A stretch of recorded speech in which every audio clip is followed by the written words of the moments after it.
if I lay down and I play dead and I stay dead, maybe you'll get sick of being the monster out of my head, under my bed. Hello everyone, welcome back to my channel. तो अभी दोपहर का time है और सुबह की जो video थी ना वो कंटिन्यू चल ही रही थी। तो अभी अभी मैं सुबह वाले वीडियो की एडिटिंग वगैरह करके अपलोड करके और अब आप लोगों से मिल रही हूँ दोपहर के टाइम में।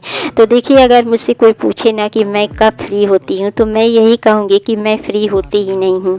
और मैं क्या, हर हाउसवाइफ फ्री नहीं होती है, एक के बाद एक काम आते ही रहते हैं और इस तरीके से हम लोगों का काम चलता रहता है जब तक हम लोगों के हाथ पैर न थक जाए, जब तक आँखों में दर्द न होने जाए, जब तक हम लोगों के घर का काम न ख़त्म हो जाए, तब तक हम लोग एक के बाद एक काम करते रहते हैं। और इस तरीके से सुबह फुर्ती के साथ उठ के अपने घर के काम, अपने किचन के काम करते करते कब दोपहर हो जाती है और कब शाम हो जाती है और कब रात हो जाती है पता ही नहीं चलता है। तो बस हम हाउसवाइफ इसी तरीके से अपने काम में व्यस्त रहते हैं। तो अभी देखिए, मतलब जो सुबह का वीडियो था ना तो उसको तुरंत मैं जैसे कि समय थोड़ा सा मिला नाश्ते के बाद, तो मैं फटाफट से गई और इसकी एडिटिंग वगैरह करके और अपलोड करके और उसके बाद से फिर देखिए मैं आ गई हूँ अब खाना बनाने के लिए। तो बस आज मैं अरहर की दाल नहीं बनाऊँगी, क्योंकि ना एक हफ्ते से मेरे यहाँ अरहर की दाल बन रही थी। तो अरहर की दाल खा खा के हम लोग बोर हो गए थे। देखिए, कोई भी चीज़ अगर लगातार खाते रहो ना तो इंसान बोर हो जाता है। मतलब बदल बदल के अगर कोई चीज़ खाओ ना तो टेस्ट भी आता है और अच्छा भी लगता है। तो मैंने सोचा ना कि आज कोई मोटी दाल बना लेते हैं।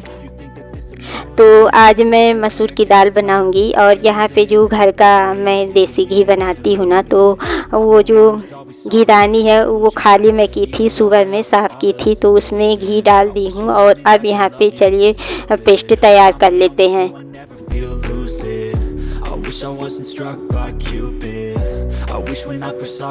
तो देखिए, मिक्सी वगैरह जो है ना वो मैं बाहर ही रखी हूँ। मतलब जब काम करती हूँ ना तो यूज करके उसके बाद से पोंछ के मैं अंदर कैबिनेट में रख देती हूँ। जैसे कि देखिए, किचन में जो 2 बोर्ड है ना तो वो जल गया है, तो इस वजह से मैं जो किचन के बाहर बोर्ड है ना वो सही है, तो वहीं पे मैं मिक्सी हो या फिर इंडक्शन हो यूज कर लेती हूँ। तो बस आप चलिए दाल बना लेते हैं। तेल गरम हो गया है, सरसों के तेल में मैं डाल दी हूँ जीरा और हींग, और उसके बाद से जो टमाटर का पेस्ट तैयार की थी उसको डालने के बाद अब यहाँ पे देखिए मैं सूखे मसाले डाल रही हूँ। तो अभी मैं मतलब मसाले को बहुत अच्छे से फ्राई करूँगी, तब तक फ्राई करूँगी जब तक मसाले से अच्छे से तेल निकल ना जाए। और देखिए, तेल के छींटा मेरी आँखों में पड़ गया है, तो उसको भी देखिए मैं मतलब आँखों को साफ़ कर रही हूँ, रगड़ रही हूँ। तो इसमें थोड़ा सा मैं पानी डाल दी हूँ ताकि मसाले जले ना, और मसालों में से जब तेल निकल जाएगा ना उसके बाद से मैं इसमें मसूर की दाल डालूँगी। तो देखिए, मसाला बहुत अच्छे से पक गया है और तेल भी निकल गया है। तो बस यहाँ पे देखिए मैं मसूर की दाल डाल दी हूँ। मसूर जो है ना वो भीगा हुआ था, फूला हुआ था, तो इसको ज़्यादा टाइम नहीं लगता है बनाने में, बहुत झटपट बन के तैयार हो जाती है। और यहाँ पे थोड़ा सा देसी घी कटोरी में मैं रखी थी, क्योंकि घीदानी जो थी ना वो खाली नहीं थी, गाय का घी था, तो इसी में मैं कटोरी में ही जैसे रोट में घी लगाने के लिए रखती थी। तो आज उसको भी खाली कर दी हूँ और गर्म पानी करके जो भी घी के बर्तन है उसको मैं यहाँ पे साफ़ कर रही हूँ।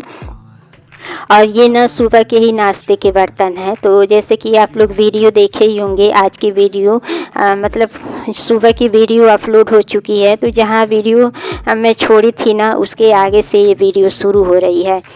तो देखिए, कभी कभी तो मैं नाश्ता करने के बाद तुरंत ही बर्तन साफ़ कर देती हूँ, लेकिन कभी कभी जब ज़रूरी काम होता है ना तो कोई काम रोकना पड़ता है, तब जाके अपना काम हो पाता है। तो जैसे कि आज मतलब वीडियो का काम करना था, समय नहीं मिला था, तो इसलिए मैंने सोचा कि चलो बर्तन वगैरह का काम तो बाद में भी हो जाता है, लेकिन जो खाने का काम है ना वो खाने का मतलब काम टाइम से होना चाहिए। इस वजह से मैं आके फटाफट से दाल बना दी हूँ, चढ़ा दी हूँ बनने के लिए, और उसके बाद से अब मैं यहाँ पे बर्तन साफ़ कर रही हूँ। Think you're something out of my nose, standing तो चलिए बर्तन वगैरह साफ़ हो गया है। इधर दाल भी मसाले के साथ अच्छे से फ्राई हो गई है। बस इसमें पानी डाल के और लगा दूंगी सीटी। तो जब तक दाल से सीटी आएगी ना, तब तक मैं सोच रही हूँ गंदे कपड़े जो पड़े हैं मेरे पास वो धुल लूँ। तो ज़्यादा कपड़े मतलब नहीं है, बस बेडशीट वगैरह है। और सही कहिए तो मेरे पास ज़्यादा बेडशीट नहीं है, 5-6 बेडशीट है। तो 3 बेडशीट तो बिछी हुई है और 3 बेडशीट देखिए मैं यहाँ पे भिगा दी हूँ। तो आज धूप भी अच्छी खासी निकली है। वैसे तो 1 हफ्ते से यहाँ लगातार बारिश हो रही थी, इस वजह से मैं ना बेडशीट नहीं धुल रही थी। देखिए छोटे छोटे कपड़े होते हैं ना, तो उसको धुल के सोफे पे भी डाल दूँ तो फैन चला दूँ सूख जाता है। लेकिन जब बड़े बड़े कपड़े होते हैं जैसे कि बेडशीट वगैरह, तो उसको सोफे पे भी नहीं डाल सकते हैं, उसको लटकाने की ज़रूरत पड़ती है। इस वजह से मैं धुल नहीं रही थी, लेकिन आज धूप देख के मैंने सोचा कि आज धुल देती हूँ। तो फ़िलहाल अभी तो टाइम नहीं है कि मैं इसको धुलूँगी, थोड़ी देर मैं भिगा के छोड़ दूँगी और उसके बाद से खाना वगैरह बनाने के बाद फ्री होने के बाद ही मैं बेडशीट को साफ़ करूँगी। तो देखिए दाल बन गई है और यहाँ पे चावल मैं धुल रही हूँ। चावल 2-3 पानी धुलने के बाद फिर चावल थोड़ी देर के लिए मैं भिगा दूँगी और उसके बाद से फिर मैं चावल बनाऊँगी। But if I lay down and I play dead and I stay dead, baby, you'll get sick of being the monster. तो चावल जब तक भीगा रहेगा ना, तब तक मैं आ गई हूँ बच्चों के बेडरूम में। तो यहाँ पे देखिए आयु नहा लिया है और निहाल गया है नहाने के लिए। तो इसका मैं थोड़ा कंघी वगैरह कर दूँगी। और मेघना तो सुबह सुबह ही नहा के पूजा पाठ कर ली है, लेकिन ये दोनों बच्चे थोड़ा सा लेट नहाते हैं। घर पे रहते हैं तो थोड़ा सा लेट कर देते हैं, दोपहर में नहाते हैं। तो बस इसका कंघी वगैरह हो गया है और इस बीच देखिए मेरा खाना भी बन के तैयार हो गया है, मतलब चावल मैं बना चुकी हूँ। और अभी कोई खाया नहीं है, बच्चे पढ़ाई कर रहे हैं। तो मैंने सोचा कि चलो अभी टाइम है तो मैं बेडशीट को साफ़ कर लेती हूँ। तो यहाँ पे देखिए मेरे पैर की भी एक्सरसाइज हो गई है। और देखिए कुछ लोग मुझसे पूछते हैं ना कि मतलब मैं बहुत ज़्यादा पतली हो गई हूँ, मैं बहुत ज़्यादा दुबली दिखती हूँ। तो देखिए सही बताऊँ तो मैं ना पतली हुई हूँ और ना ही दुबली हुई हूँ, जैसे मैं पहले थी वैसे ही हूँ। अगर किसी को फ़र्क लग रहा है ना, तो इसका राज यही है कि मैं अपने घर का जो भी काम है ना वो खुद से करती हूँ और सारा दिन करती रहती हूँ। आप लोग देखे भी हैं वीडियो में। तो बस यही राज है मेरे दुबले होने का और पतले होने का। फ़िलहाल मैं अपने आप को दुबला और पतला नहीं मानती हूँ, लेकिन अगर आप लोगों को लगता है कि मैं दुबली हूँ पतली हूँ तो अच्छी ही बात है मेरे लिए। तो बस देखिए बच्चों को मैं बोल दी हूँ कि चलो अब तुम लोग खाना खा लो, क्योंकि 3 बज गया है, खाने का टाइम हो गया है। और यहाँ पे देखिए टेस्टी टेस्टी दाल बन के तैयार हो गई है। तो चलिए अब सबकी थाली लगा देते हैं, उसके बाद से खाना खाते हैं। I got issues in my head. I like you in my bed, but you keep me on red. Oh. और क्या था ना कि जैसे ही मैं कपड़े मतलब धुल के और रस्सी पे टांग के और उसके बाद से देखिए सबकी थाली लगाने के लिए आ गई हूँ। और इसी बीच मतलब खाना खाते खाते इतनी तेज़ वाली आंधी तूफान के साथ बारिश आ गई है कि मैं क्या बताऊँ, अभी मैं आप लोगों को दिखाऊँगी। तो मैंने सोचा था कि धूप है तो चलो अच्छे से चादर सूख जाएगी, लेकिन अभी तो बेडशीट का पानी भी नहीं निकला हुआ है, रस्सी पे ही टंगा है। तो मतलब आज बेडशीट धोने का कोई फ़ायदा नहीं हुआ, क्योंकि आज तो बेडशीट सूखने वाली नहीं है। और वैसे भी मैं थोड़ा लेट ही धुली हूँ, तो धुलते धुलते ही ये मतलब अभी पानी इसका निकला ही नहीं था। तो अब फैलाने का कोई फ़ायदा ही नहीं है, क्योंकि अभी तो बारिश हो रही है। तो मैंने सोचा कि जो बर्तन वाला बास्केट है ना, टोकरी, उसी में रख देती हूँ ताकि ये मतलब साइड में पड़ा रहे और बारिश का पानी इसके ऊपर ना आए। तो अभी देखिए कितनी तेज़ वाली बारिश हो रही है। तो बेडशीट तो वैसे ही पड़ी की पड़ी रह गई थी, मतलब मैं दोबारा इसको फैलाई ही नहीं। और अब मैं आप लोगों से शाम के टाइम मिल रही हूँ। तो यहाँ पे चल रही है दिया बाती। और दोपहर का जो काम था ना, मतलब खाना पीना करने के बाद, तो दोपहर का काम दोपहर में ही मेरा हो गया था, जैसे कि बर्तन साफ़ करना, किचन साफ़ करना, ये सब काम हो गया था। और अभी बेडशीट मैं वैसे ही रख दी हूँ, क्योंकि शाम तक बारिश हुई थी और अब इस टाइम पे मतलब बेडशीट फैलाने का कोई फ़ायदा नहीं है, तो मैं कल फैलाऊंगी। तो बस यहाँ पे दिया बाती हो गई है और यही एक टाइम है अपनी मतलब काम से फ्री होके थोड़ा सा भगवान में ध्यान लगाने का टाइम होता है। तो बस यहाँ पे दिया बाती करके और अब चलते हैं किचन में। उससे पहले मैं आप लोगों को थोड़ा सा बाहर का व्यू दिखा रही हूँ। तो अभी तो बारिश बंद है, फ़िलहाल ठंडी ठंडी हवा चल रही है। और बादल भी देखिए कितने प्यारे लग रहे हैं, काले काले से बादल। तो मतलब लग रहा है कि रात बिरात बारिश होगी, लेकिन बारिश रात में नहीं हुई थी। तो बस अब आ गई हूँ देखिए किचन में, और अब चलिए चलते हैं बना लेते हैं चाय। तो सबसे पहले तो फ्रिज में से देखिए दूध निकाल रही हूँ। तो आज बच्चों को हल्दी वाला दूध पीना है, और काफ़ी ठंडा मौसम भी है। और देखिए जब बारिश का मौसम हो या ठंडा का मौसम हो ना, तो बच्चों को अगर हल्दी वाला दूध आप बना के देते हैं ना तो फ़ायदा करता है। और मेरे बच्चों को हल्दी वाला दूध बहुत पसंद है, तो मैंने सोचा कि चलो आज हल्दी वाला दूध ही दे देते हैं।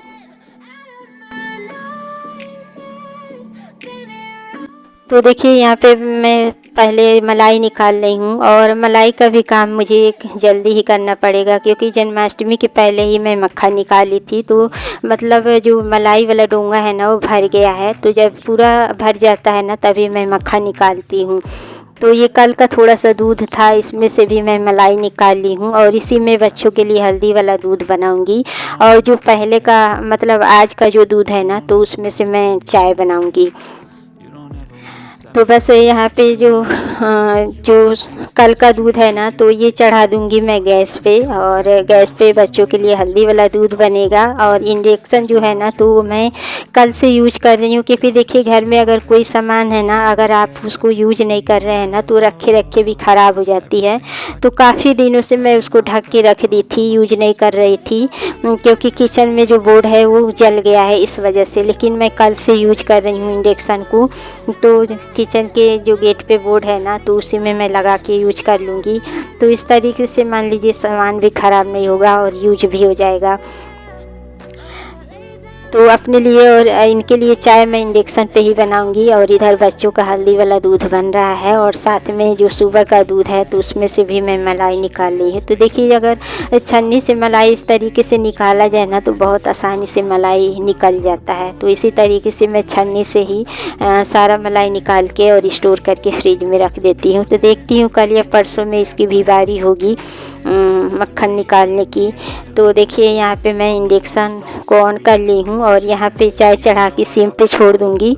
सिम पे चाय धीरे धीरे पकेगी, तब तक मैं बच्चों के लिए यहाँ पे दूध बॉयल कर दूँगी। तो हल्दी वाला दूध जब भी बनाए ना, तो मतलब दूध को बहुत अच्छे से बॉयल करना चाहिए। उसके बाद से ठंडा करके मतलब गुनगुना करके बच्चों को पिलाओ ना, तो फ़ायदा करता है और स्वाद भी आता है। तो मेरे बच्चे ना इस तरीके से ही पीते हैं। बहुत अच्छे से मैं बॉयल कर देती हूँ, उसके बाद से गुनगुना करके देती हूँ। और इधर देखिए चाय चढ़ा के गई थी ना, तो ये चाय का पैन इतना ज़्यादा पतला हो गया है कि पूरे इंडक्शन पे घूमने लगा था। तो इसको भी सही कर दी हूँ, और बच्चों का हल्दी वाला दूध तैयार हो गया है। फैन को ऑन कर दी हूँ ताकि जल्दी से ठंडा हो जाए। और यहाँ पे अब ना मैं रात के खाने की भी तैयारी करने जा रही हूँ। तो आज मैं आलू और मतलब बैगन की सब्ज़ी बनाऊँगी। तो अभी आलू को भी मैं अभी के अभी बॉयल कर दूँगी, ताकि ना जब तक मैं चाय पानी पीऊँ तब तक आलू भी बॉयल हो जाए। क्योंकि देखिए बरसात के टाइम पे ना अगर खाना पीना टाइम से बना लिया जाए ना, तो सही रहता है। नहीं तो ना बरसात में बहुत उड़ने वाले कीड़े आतंक फैला देते हैं। अगर ज़रा सा भी आप गेट खोल ले, लाइट जला लेना, तो पूरे घर में कीड़े कीड़े हो जाते हैं। तो इसलिए मैं बरसात में बहुत जल्दी खाना बना लेती हूँ। तो बस यहाँ पे देखिए आलू लेके आ गई हूँ किचन में, इसको धुल के और फिर कुकर पे चढ़ा दूँगी। तो जब तक हम लोग चाय वगैरह पियेंगे ना, तब तक आलू भी बॉयल हो जाएगा। तो मेरा कई दिन से मन कर रहा था ना कि आलू बैगन की सब्ज़ी खाने का। तो बैगन मेरे पास था, तो मैंने सोचा कि आज आलू बैगन की ग्रेवी वाली सब्ज़ी बना लेती हूँ। और देखिए अब बच्चों का दूध भी अब मैं ठंडा कर दी हूँ। तो बच्चों को चलिए दूध देते हैं, और साथ में इस ब्लॉग का एंड भी यहीं करते हैं। अगर ब्लॉग अच्छा लगे तो लाइक कर दीजिएगा, और चैनल पे अगर न्यू है तो चैनल को सब्सक्राइब कर दीजिएगा, और बेल आइकन को प्रेस करना बिल्कुल भी ना भूलिएगा। तो इसी उम्मीद के साथ मिलते हैं एक प्यारे से अच्छे से ब्लॉग के साथ। तब तक के लिए मुझे इजाज़त दीजिए। आप लोग भी अपना ख्याल रखिए और खुश रहिए। Bye bye and take care.